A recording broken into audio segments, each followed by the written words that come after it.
అందరికీ మరణాత మరణాత మహిమస్వరం కార్యక్రమం వీక్షిస్తున్న దేవుని పిల్లలైన మీ అందరికీ ప్రభు నామములో శుభములు కలుగును గాక. అందరికీ క్రిస్మస్ శుభాకాంక్షలు. ఇప్పుడు పాస్టర్ సామ్యూల్ సుందర్ రెడ్డి గారు క్రిస్మస్ వర్తమానం అందిస్తారు. శ్రద్ధగా ఆలకించండి. దేవునికి స్తోత్రం.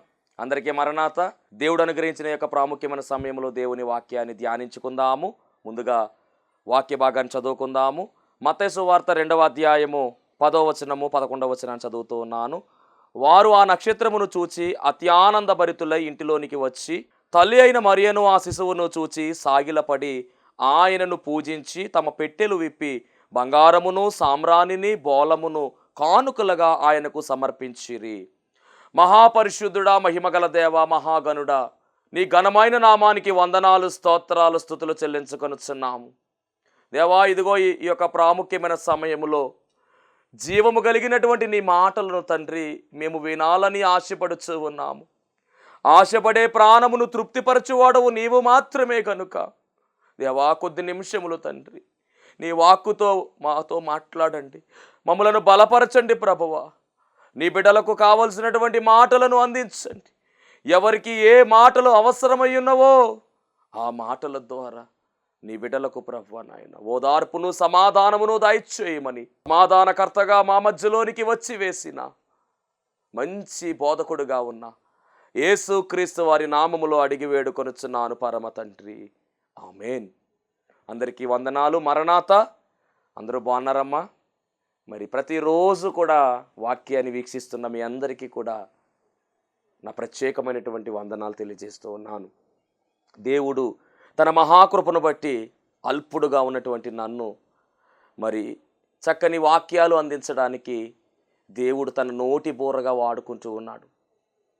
మరి ఆయన ఇచ్చినటువంటి పిలుపు బట్టి ఈ పరిచర్యలో నేను రావడం జరిగింది. ఈరోజు మరి వాక్యము అద్భుతమైనటువంటి వాక్యము. మన జీవితాల్లో ప్రభువు కొరకు మనము ఏం చేయగలుగుతున్నాం? ఎప్పుడు కూడా మన కోసం మనం ఆలోచించుకుంటున్నాం, ఎప్పుడు మన అవసరతలు మనం చూసుకుంటున్నాం. అసలు ప్రభువుకి ఏం అవసరమై ఉన్నది? ప్రభువుకి మనము ఏమైనా ఉపయోగపడుతున్నామా? ప్రభువు కొరకు మనం ఏమైనా పని చేయగలుగుతున్నామా అని ఒక్కసారి ప్రశ్న వేసుకుందాం. ఎందుకు అంటే ఎంతకాలం ఏదోలా జరిగిపోయింది. ఈరోజు ఈ మాసము అనగా ఈ నెల క్రిస్మస్ నెల. మన కొరకు బాలుడుగా ఆయన ఈ లోకానికి వచ్చి వేసినటువంటి నెల. సర్వమానవాళిని రక్షించడానికి దేవాది దేవుడు తన కుమారుణ్ణి దానముగా ఇచ్చినటువంటి నెల. కుమారుడైన యేసుక్రీస్తు ప్రభువారు అంతా కూడా విడిచిపెట్టేశాడు, అంతా కూడా వదిలిపెట్టేశాడు. తన్ను తాను రిక్తునిగా చేసుకున్నాడు.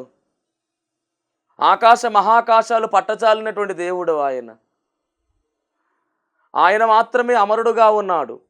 సమీపింపరాని తేజస్సులో ఆయన మాత్రమే అమరుడుగా ఉన్నటువంటి ఆయన మనందరి కొరకు ఆ అన్నిటినీ విడిచిపెట్టేసి, వైభవాన్ని విడిచిపెట్టేసి ఈ పాపలోకములోనికి, ఈ భూలోకములోనికి మనల్ని రక్షించడానికి చిన్న బాలుడుగా మారిపోయి తల్లి గర్భంలోనికి అనగా మరియ తల్లి గర్భంలోనికి వెళ్ళి ఒదిగిపోయి 9 నెలలు ఆయన అలాగే ఉన్నాడు. చక్కగా జన్మించి మనందరి కొరకు తన ప్రాణాన్ని అర్పించాడు. ఇలా ప్రాణాన్ని అర్పించి మనల్ని రక్షించుకొని మనల్ని కాపాడి అనుక్షణము మనల్ని చూస్తూ ఏది అవసరమో అవన్నీ మనకిస్తూ అడిగినప్పుడల్లా కూడా అడిగిన దానికన్నా ఊహించిన దానికన్నా అత్యధికంగా ఇస్తానని వాగ్దానం చేశాడు గనక, వాగ్దానం చేసినటువంటి దేవుడు నమ్మదగిన వాడు గనక అవన్నీ మనకి ఇస్తున్నాడు. ఈరోజు ఆరోగ్యంగా ఉన్నామంటే అది ఆయన ఇచ్చిందే కదా. వాక్యం వింటున్నటువంటి దైవ జనాంగమా, ఒక్కసారి గతం ఆలోచన చేద్దాం. ఒకప్పుడు మన జీవితాలు ఎలాగుండేవి, ఇప్పుడు మన జీవితం ఎలాగుంది? ఒకప్పుడు నీ పరిస్థితి, సహోదరుడా, యవనస్తుడా, ఒకప్పుడు నీ పరిస్థితి ఎలాగుంది, ఇప్పుడు నువ్వు ఎలాగున్నావు? నీ స్థాయి మారింది కదా, నీ బ్రతుకు మారింది కదా. దేవుడు నిన్ను ఒక ఉన్నతమైన స్థాయిలో కూర్చోబెట్టాడు కదా. మరి ఈయన చేసినటువంటి ఆ దేవునికి ఈ ఆనంద మాసంలో నువ్వేం చేస్తున్నావు? అసలు ఏమైనా చేయగలుగుతున్నామా ఆయన కొరకు మనం? ఈ ప్రశ్న మనలో రావాలి. ఆయన కొరకు మనం ఏం చేయాలి? ఏం చేయగలం ఆయన కొరకు మనం? ఆయన మన నుంచి ఏం కోరుకుంటున్నాడు? ఎప్పుడు మనం అడగడమే కదా ఆయన్ని. ఏనాడన్నా ప్రభువా నా ద్వారా ఏం జరుగుతుంది ప్రభువా, నేను నీ కొరకు ఏం పని చేయాలి ప్రభువా అని ఏనాడైనా మనం అడిగామా? నిజంగా అలా అడిగుంటే మీరు ధన్యులండి. అలా అడిగినటువంటి వారు ధన్యులే. దేవుని కొరకు ఏం చేయడానికన్నా సిద్ధము అనేటటువంటి వారు ధన్యులు. దేవుని కొరకు పని చేసేవారు ధన్యులు. సువార్త చేయువాని పాదములు సుందరములని రాయబడింది. ఈరోజు వాక్యము ప్రకటిస్తున్నటువంటి నేను నా వ్యాపారమును విడిచిపెట్టి దేవుడు చెప్పినటువంటి మాటను పట్టుకుని ఆయన సేవా పరిచర్యలోనికి వచ్చాను. వచ్చిన దినం మొదలుకొని ఈ దినం వరకు చక్కని మాటలను దేవుడు అనుగ్రహిస్తూ ఆయన మాట నా నోట ఉంచి పనికిరానటువంటి ఈ పాత్రను పనికొచ్చే పాత్రగా వాడుకుంటూ ఉన్నాడు. నోటి బోరగా వాడబడడానికి దేవుడిచ్చిన కృప, అనేకమైనటువంటి మాటలను తెలియజేయడానికి దేవుడిచ్చిన కృప, ఇదంతా కారణం ఏమిటి అంటే ఆయన చెప్పగా ఆయన మాటను, ఆయన చిత్తాన్ని తెలుసుకుని, ఆయన ఉద్దేశాన్ని తెలుసుకుని, ఆయన నాకు ఇచ్చినటువంటి భారాన్ని, సువార్త భారమును తీసుకుని మరి మీ మధ్యలో నిలవబడ్డాను. వాక్యం వింటున్నటువంటి దైవ జనాంగమా, ఆయన కొరకు నువ్వేం చేస్తున్నావు? ఆయన కొరకు ఏ పని చేస్తున్నావు?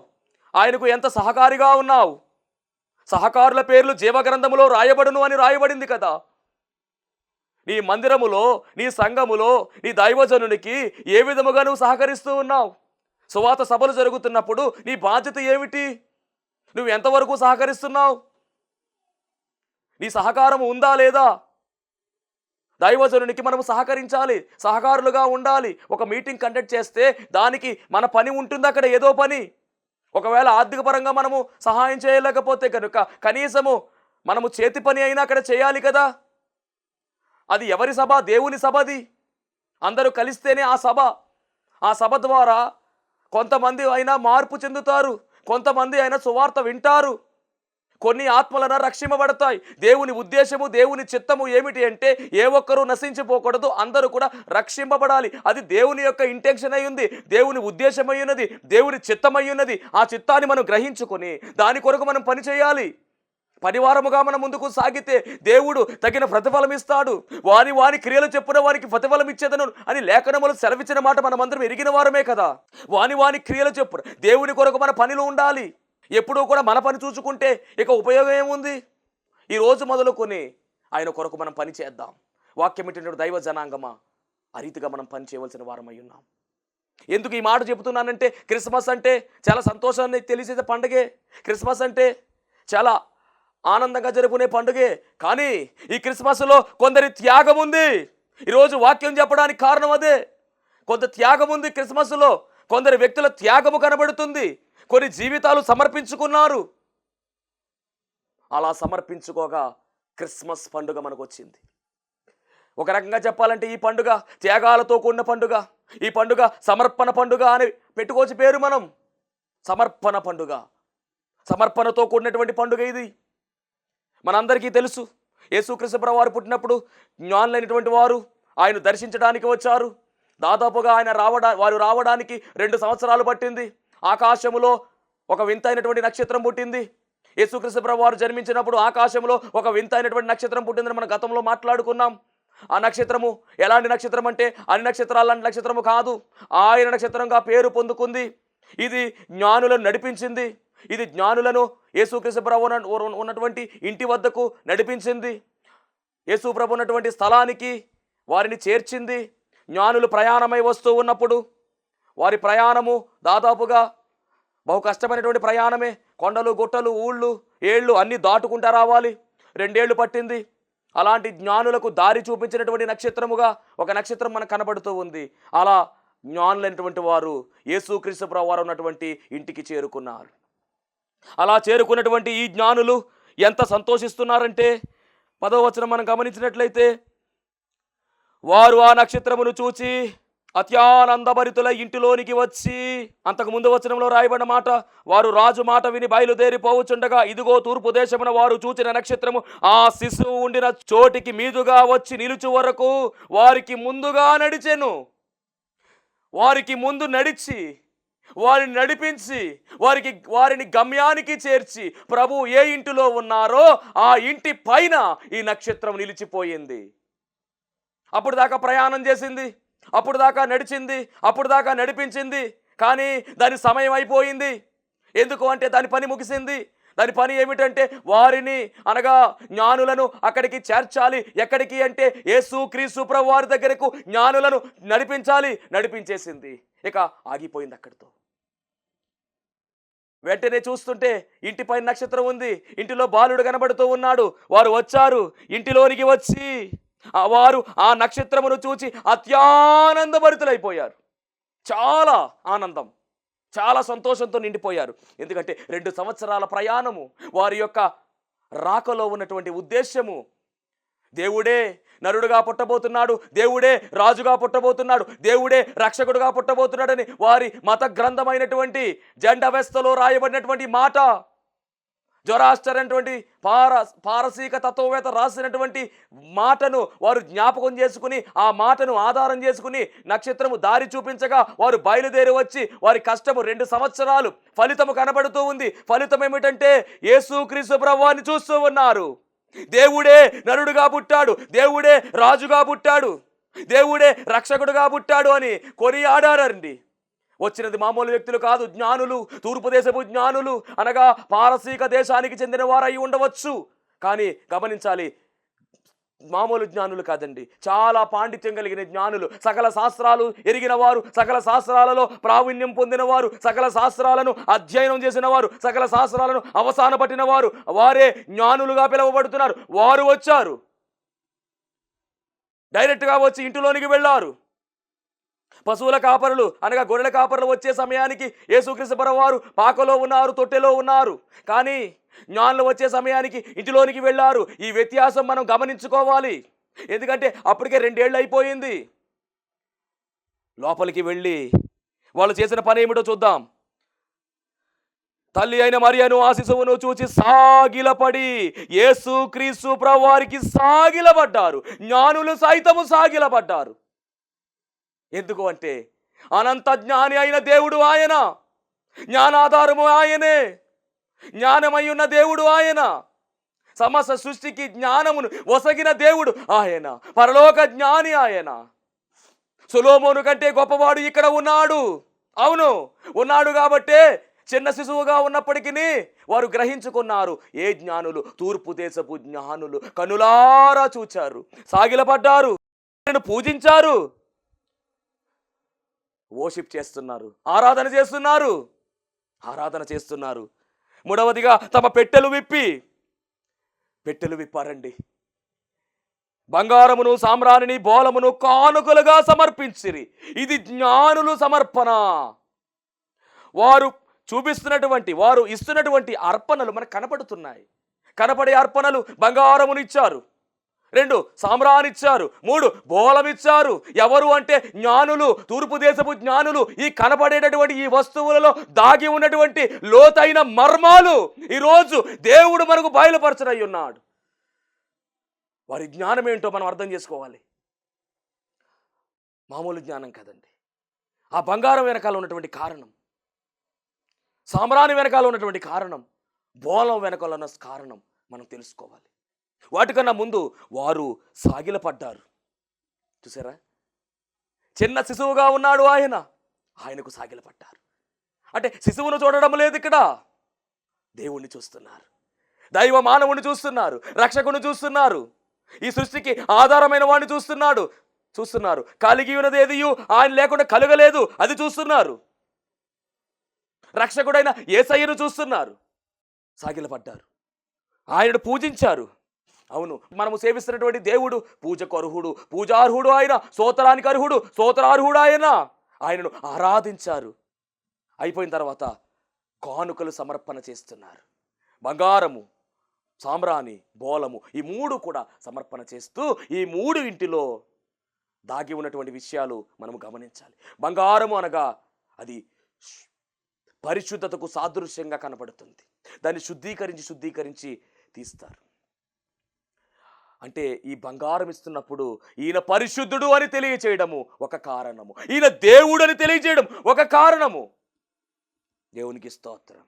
పరిశుద్ధత, ఈయన దేవుడు, పరిశుద్ధుడైన దేవుడు. అంత మాత్రమే కాదు, ఈయన రాజు, ఎందుకంటే రాజుల దగ్గరికి తీసుకుని వెళ్ళే సమయంలో బంగారం తీసుకుని వెళ్ళేవారు.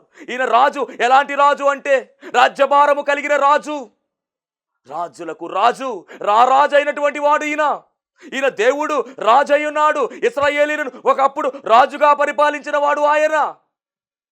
అలాంటి రాజు కాబట్టే బంగారము సమర్పించాడండి. మొదటి జ్ఞాని సరే ఎంత బాగా ఆలోచించాడు.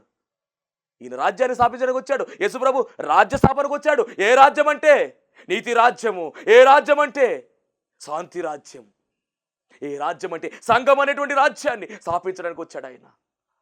గుర్రం మీద రాలేదండి, గాడిద మీద వచ్చాడు. సౌమ్యంగా వచ్చాడు. బలి అవడానికి వచ్చాడు. బలి పశువుగా మారిపోయాడు. వధ చేయబడ్డాడు. రక్త ప్రోక్షణం జరిగించాడు. తన ప్రాణాన్ని అర్పించాడు. అది ఈ రాజు. ఈ మొదటి బహుమానము బంగారములో దాగినటువంటి మాట. ఈయన దేవుడు అని చెప్పడము, రెండవది ఈయన రాజు అని చెప్పడము, ఇవి రెండు కలిపి బంగారాన్ని చూపిస్తున్నాయి. రాజుగారి దగ్గరికి వెళ్ళి బంగారం తీసుకువెళ్ళేవారు, కానీ బంగారములో పరిశుద్ధత కనపడుతుంది కాబట్టి దేవుడు పరిశుద్ధుడు అని ఈ మొదటి బహుమానములో మనం చూస్తున్నాం. ఇక రెండవది సామ్రాణి. అవును, సామ్రాణి అనగానే యాజకుడు వేసేది సామ్రాణి. ధూపము వేస్తున్నాడు యాజకుడు. వేయబడినటువంటి ఆ ధూపము దేవుని సముఖంలో మనకి వెళుతుంది. అంటే ఈయన రెండవదిగా ఎలా ఉన్నాడంటే యాజకుడుగా ఉన్నాడు. యాజకుడుగా ఉన్నాడు. అవును, మన ప్రధాన యాజకుడు ఈయన. మన ప్రధాన ఎబ్రీ పత్రికలో స్పష్టమైన మాట ఉంది. ఈయన ప్రధాన యాజకుడు అయి ఉన్నాడు. మన ప్రధాన యాజకుడు సామ్రాణి వేశాడు. ఆ సామ్రాణి ధూపవేదిక మీద వేయగా ఆ ధూపవేదిక వేదేసే సామ్రాణి దేవుని సముఖంలోనికి వెళుతూ ఉంది. గొప్ప విజ్ఞాపనకర్తగా, గొప్ప ప్రధాన యాజకుడుగా ఈయన మనకు కనబడుతున్నాడు. అంటే రెండవ జ్ఞాని ఏం చెప్తున్నాడంటే ఈయన ప్రధాన యాజకుడుగా ఉన్నాడు అని చెప్పడం జరిగింది. అది రెండవది. ఇక మూడవదిగా మనం గమనిస్తే బోలము అనగా చేదు.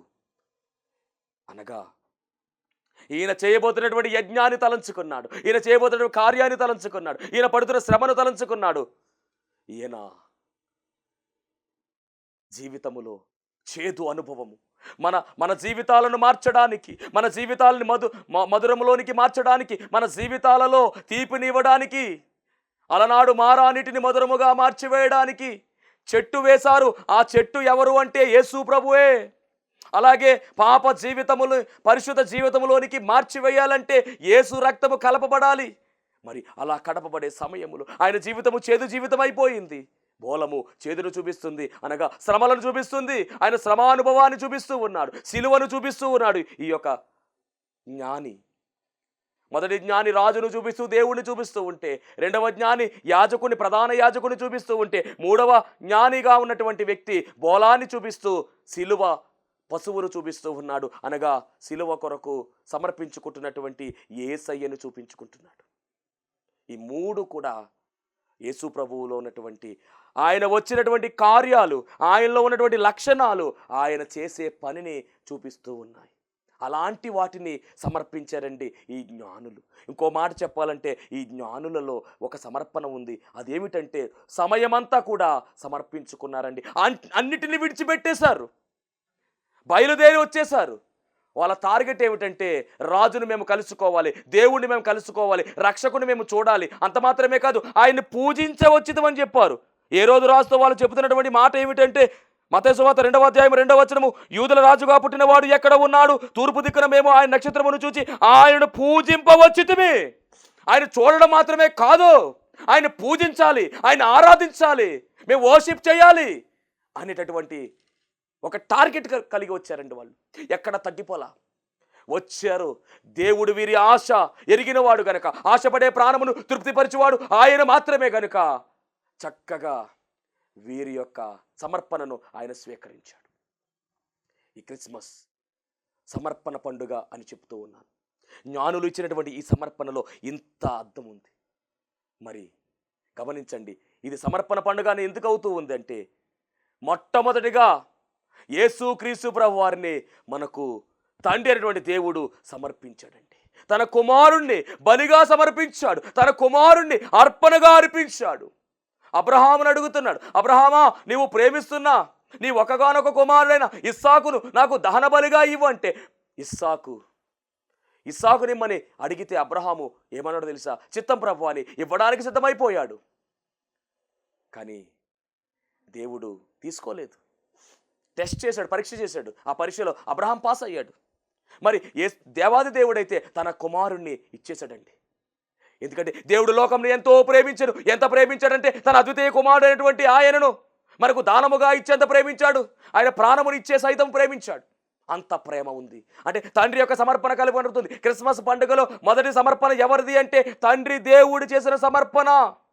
ఒక మాటలో చెప్పాలంటే వాక్కు సమర్పణ చేశాడు. తండ్రి దేవుడు చేసినటువంటి వాక్కు సమర్పణ.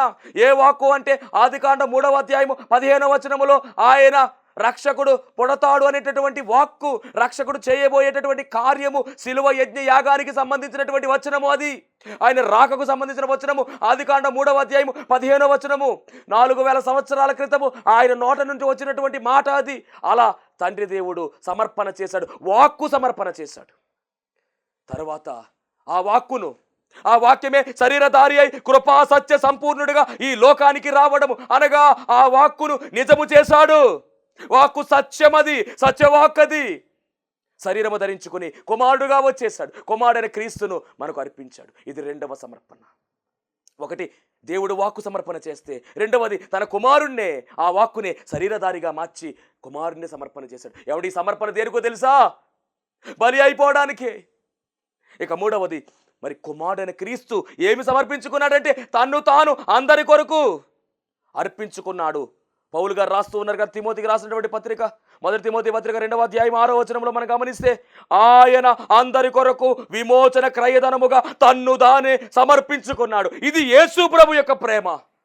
బాబా తను తానే సమర్పించుకున్నాడు. తను తానే సమర్పించుకున్నటువంటి ప్రేమ యేసు క్రీస్తు ప్రభు వారి ప్రేమ. సర్వమానవాళి కొరకు విమోచన క్రయధనముగా సమర్పించుకున్నాడు. అందుకనే ఇది క్రిస్మస్ పండుగే, కానీ సమర్పణ పండుగ అంటే ఇంకా బాగుంటుంది. వాక్కును సమర్పించుకున్నటువంటి దేవుడు, కుమారుని అర్పించినటువంటి దేవుడు యేసు ప్రభు తను తానే సమర్పించుకున్నటువంటి విధానం కనబడుతుంది ఈ పండుగలో. ఇంకో మాట చెప్పాలంటే మరియమ్మ తన గర్భాన్ని సమర్పించుకుంది. మరియ తల్లి తన గర్భాన్ని సమర్పించింది. దినురాలివమ్మ, నీవు ధన్యురాలువి, దయాప్రాప్తురాలా, నీకు శుభము అంటే అంటుంది కదా, నీ చిత్తమే జరుగును గాక. ఏమి సమర్పించుకుందంటే నిందలు వస్తాయి, అవమానాలు వస్తాయి, కానీ ఏమి మాట్లాడాల? ఇది ఎలా సాధ్యమని అడిగింది అంతే. ఆ ఒక్క ప్రశ్న తప్ప ఇంకొక మాట మాట్లాడాల. అయ్యా నాకు వద్దు, నిందలు వస్తాయి, అవమానం వస్తుంది, మా ఆయన గారు ఏమంటారో, మా ఇంటి వారు ఏమంటారో, మా పుట్టింటి వారు ఏమంటారో, అత్తింటి వారు ఏమంటారో, ఎవరో ఏదో అంటారు భయపడలేదు, ముందుకు సాగిపోయింది. ఈరోజు మరియ చేసింది త్యాగము. నీవేం చేస్తున్నావు దేవుని కొరకు? నువ్వేం చేస్తున్నావు అసలు దేవుని కొరకని దేవుడు అడుగుతూ ఉన్నాడు. ఎప్పుడు మనం ఆయన నుంచి మనం అడుగుతున్నాం తప్ప ఆయన ఏనాడన్నా నేనేం చేయగలను అయ్యా అడిగామా? మరియ తన జీవితాన్ని సమర్పించింది, తన గర్భాన్ని సమర్పించింది. యోసేపు తన జీవితాన్నే సమర్పించాడు. అలాగే గొర్రెల కాపరులు విషయం తెలిసిన వెంటనే తమ సమయాన్ని సమర్పించి వెళ్ళిపోయారు. తరువాత వాళ్ళే పరిచారకులుగా మారిపోయారు. ఈ మాటలన్నీ కూడా ప్రచురము చేశారు. అది వారి సమర్పణ. గమనిస్తే 7వదిగా మనం గమనిస్తే జ్ఞానులు వారు కూడా తమ సమయాన్ని సమర్పించారు. అంత మాత్రమే కాదు, కానుకలు, విలువైనటువంటి కానుకలు సమర్పించారు. ఇక 8వదిగా గమనిస్తే నక్షత్రము దారి చూపించడానికి, మార్గము అనగా దారి చూపించే ఒక దిక్సూచిగా అది మారిపోయింది. ఇది ఎంత గొప్ప భాగ్యమో. ఇక లాస్ట్ అండ్ ఫైనల్ 9వదిగా సత్రములో స్థలము లేని కారణంగా పశువుల తొట్టిలో పరుండబెట్టారు. ఈ తొట్టె కూడా ప్రభువుకి పరుండడానికి తన్ను తాను సమర్పించుకుంది. అట్లీస్ట్ ఈ తొట్టెలా మనం మారిపోతే ఎంత బాగుంటుంది. ప్రభు దాని మీద పవలించారు. ఇలా ఇన్ని త్యాగాలు కనబడుతున్నాయండి, ఇన్ని సమర్పణలు కనబడతా ఉన్నాయి. ఇన్ని సమర్పణలు. తండ్రి తన వాక్కును సమర్పించుకున్నాడు, తన కుమారుని సమర్పించుకున్నాడు, కుమారుడైన యేసు తన్ను తాను సమర్పించుకున్నాడు, మరియ తన గర్భాన్ని సమర్పించుకుంది, యోసేపు తన జీవితాన్ని సమర్పించుకున్నాడు, గొర్రెల కాపరులు తమ సమయాన్ని సమర్పించుకున్నారు, జ్ఞానులు తమ సమయాన్ని కానుకలను సమర్పించుకున్నారు, తొట్టె తన్ను తాను సమర్పించుకుంది. ఇన్ని సమర్పణలు ఉన్నాయండి, ఇంత త్యాగం ఉందండి క్రిస్మస్లో. మరి క్రిస్మస్ వాక్యం వింటున్నావు, క్రిస్మస్లో పాలు పొందుకుంటున్నావు, మరి క్రీస్తు కొరకు వాడబడాలి. క్రీస్తు కొరకు నువ్వేం సమర్పించుకుంటున్నావు అని అడుగుతున్నాడు దేవుడు ఈరోజు. క్రీస్తు కొరకు సమర్పించు, నీ హృదయాన్ని సమర్పించు, నీ సమయాన్ని సమర్పించు. నువ్వు ఎంతవరకు వాడబడాలో అంతవరకు, అంతకు మించి వాడబడు. దేవుడు ఆయన రాజ్యములో నీ స్థాయి పెంచుతాడు. అట్టి ధన్యత దేవుడు మనందరికి అనుగ్రహించును గాక. ఆమేన్. మహాపరిశుద్ధుడా, మహాగణుడా, మహిమగల దేవా, గొప్ప సమర్పణ గురించి ఈరోజు మీరు మాట్లాడి ఉన్నారు. దేవా, ఇదిగో విత్తబడినటువంటి వాక్యము ద్వారా నీ బిడ్డల హృదయాలను కదిలించండి. నాయనా, నీ కొరకు ఏం పని చేయాలో ఆ పనిని స్థిరపరిచి దీవించి ఆశీర్వదించమని యేసు నామములో అడుగుచున్నాం పరమ తండ్రి. ఆమేన్. అందరికీ మరణాత. దేవునికి స్తోత్రం. అందరికీ వందన మరణాత తెలియజేస్తున్నాను. మరణాత మహిమస్వరం అనే ఆధ్యాత్మిక కార్యక్రమాన్ని వీక్షిస్తున్న మీ అందరికీ కూడా మరొక పర్యాయము ప్రభు పేర వందన మరణాత తెలియజేస్తూ ఉన్నాను. మరి ఈ కార్యక్రమము ఎంతో ఆశీర్వాదంగా ఉందని, ఈ కార్యక్రమం ద్వారా ఎన్నో మేళ్లు పొందుకున్నామని మరి మీరు అందరూ కూడా ఫోన్ కాల్ చేస్తూ ఉన్నారు. చాలా సంతోషము. ఎన్నో అద్భుత ఆశ్చర్యకార్యాలు దేవుడు ఈ కార్యక్రమం ద్వారా జరిగిస్తూ ఉన్నారు. దేవుని నామమునికి మహిమ కలుగునుగాక. మరి మీరు చూస్తున్నటువంటి ఈ యొక్క షెడ్ గురించి గతంలో మీకు చెప్పడం జరిగింది.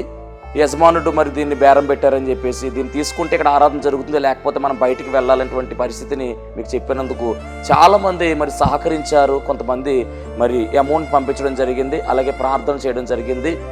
దేవుని మహాకృపను బట్టి పంపించినటువంటి కొంత అమౌంట్ మరి యజమానుడికి కట్టడం జరిగింది. ఇంకా చాలా అమౌంట్ మనము వారికి ఇవ్వాల్సి ఉంది.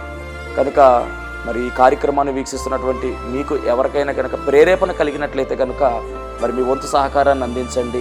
ఈ దేన సేవకునికి మీ యొక్క సహకారం అందించి ఈ సేవను మరి ముందుకు వెళ్ళేలాగా సహకరించవలసిందిగా ప్రభు పేరు తెలియజేస్తూ ఉన్నాను.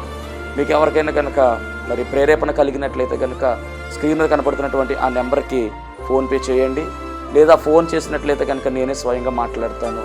మీ సహకారాన్ని అందించండి. ప్రభు పనిలో మీరు కూడా పాలి భాగస్తులు కావాల్సిందిగా ప్రభు పేరు తెలియజేస్తున్నాను. అందరికీ మరణాత.